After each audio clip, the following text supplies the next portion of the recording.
baby. We no longer print them juicy tendies thanks to the Canadian Treasury, jacking them interest rates up a 1 full point, driving everyone into bonds and GICs, devastating the rest of the Canadian financial markets. And we're going to take a look at those markets, the TSX, starting with the top weighted market caps to see how everything sits today. And then we're going to dive down into the banks. I love my banks. Banks are banks are banks, but nothing's like the Canadian banks. Globally recognized for getting through tumultuous times, whether it's recessions, crashes, anything else in between, and not cutting their dividends and coming out of it better than them usually going into it. Unlike the US banks that cut those dividends going into the March 2020 crash, our Canadian banks just halted them, not stopped paying them, just stopped raising them, and then rejacked them up literally a year later. So it's always that juicy passive income cash flow. The Royal Bank, largest position currently in my portfolio, and we just got to take a look at where they sit today. So first and foremost, guys, if this is a conversation you appreciate, hit that like button, because taking a look first and foremost, S&P TSX currently down 16%, obviously slightly outperforming the S&P 500 to the downside, but we never get the same performance to the upside. So a little bit more stability, less volatility, less risk. And taking a look at the holdings,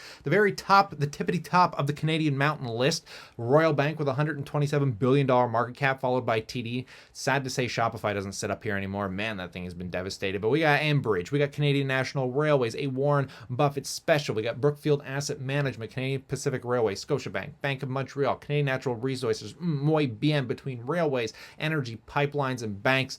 Do you see anything better for dividends, in my opinion? So we're going to come back to this and talk about where I get my exposure to these companies, but I love these banks, guys. Taking a look at the yield on Royal Bank being the largest at 4.29% is a very juicy starting yield, only down 18%. Year to date, going to be the best performer of the other banks. But what we want to look at is the historical PE ratio for you noobs out there. Price to earnings means if I'm buying the stock at the stock value, how long would I have to wait based off the current earnings to basically get a full rate of return? And right now, because this bottom dotted line here represents that PE ratio, currently sitting at around 10, means it would take 10 years if the earnings stay where they are, continue to pay out what they're doing, you'd be good, right? So this is fairly reasonable considering the earnings growth we've got at a Royal Bank. But we can see going through historical crashes like March 2020, the earnings did drop. But, that's something that these banks are prepared for. They put a lot aside loan loss provisions, and going into a recession here where interest rates are going up, mortgages and people loaning money are kind of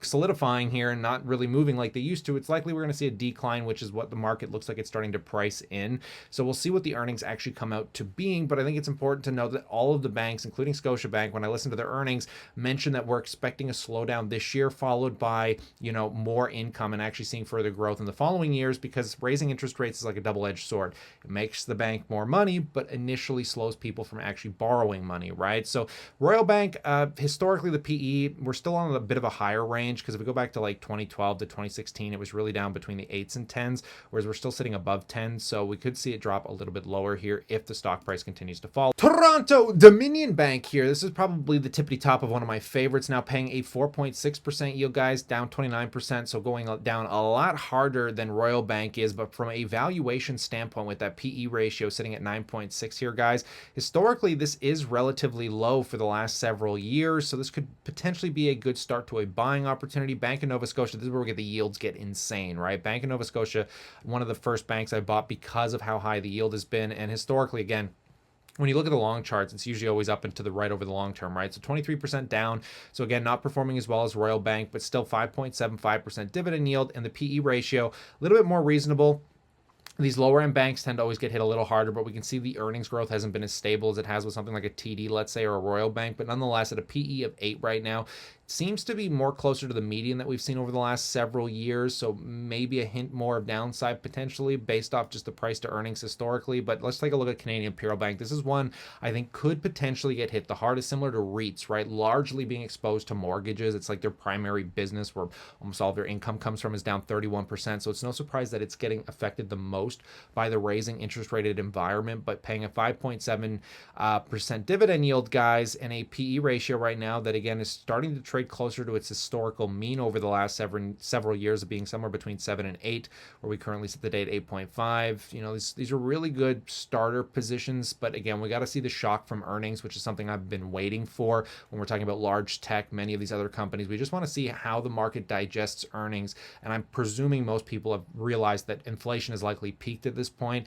A lot of people go into the US saying, oh, inflation's at 9, it's highest it's ever been, 9% higher, blah, blah, blah, blah, blah. And it's just like, yeah, but you have to remember there was a lag lag between oil prices going up and then it finally hitting the bottom line of all these consumer products that have to be delivered and shipped. So now we're seeing the prices increase from those consumer products, right? But now oil is crashing, and inevitably we'll start seeing a lot more cooling that, again, lags when it hits the shelf of all the products that you're buying. Just take a look for yourself. I mean, it's no surprise that we're going to see the peak of inflation with gasoline dramatically dropping off. You take a look at things like copper, it's insanely crashing. Steel, wheat, largely driven by the geopolitical event, is now even crashing, obviously going to soften the global supply of food, for crying out loud. So patience is going to be a virtue here to see this finally start to dwindle away. So nonetheless, I think the second half of this year, depending on how earnings get digested, will not be nearly as tumultuous perhaps as the first half, as the market continues to find a bottom. But nonetheless here, guys, I really, really love this ETF, not only for my Canadian bank exposure today, but just generally getting exposure to the stocks that I was holding individually, because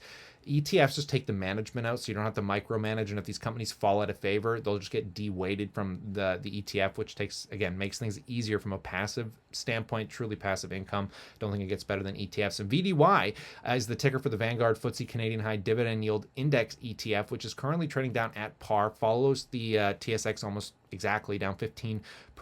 Taking a look at this one, guys, it is paying a 3.46% yield after 12-month trailing, but if we move forward, I think the yield's closer to 4%, because again, a lot of these weightings pay really high yields, and we're going to take a look at those. So let's scroll all the way down because they're like buried at the bottom.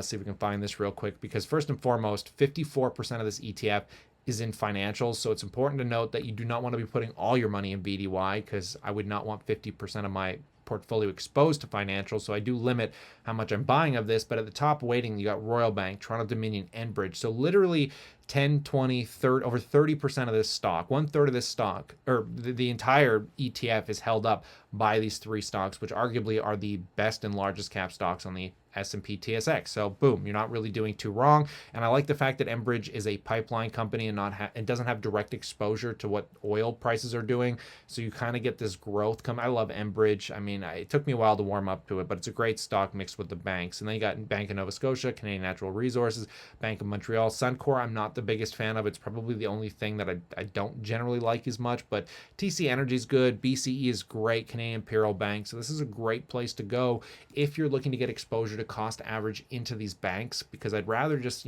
set up a drip on one ETF, avoid a lot of the fees rather than holding 5 or 10 banks like I used to for the time being. Because again, I don't know what one's going to do better or worse. I didn't know Canadian Imperial Bank would drop 30% and Royal Bank would only drop, say, 10, 15%. So you kind of just want a good basketed mix of them all. But nonetheless, I passed the question off to you. I'd love to know what you think about all this in that comment section below, and consider subscribing for future updates. I'd love to know what you think about the Canadian economy and the Canadian banks. Stay cool, stay awesome, and as always, I look forward to catching you in the next one.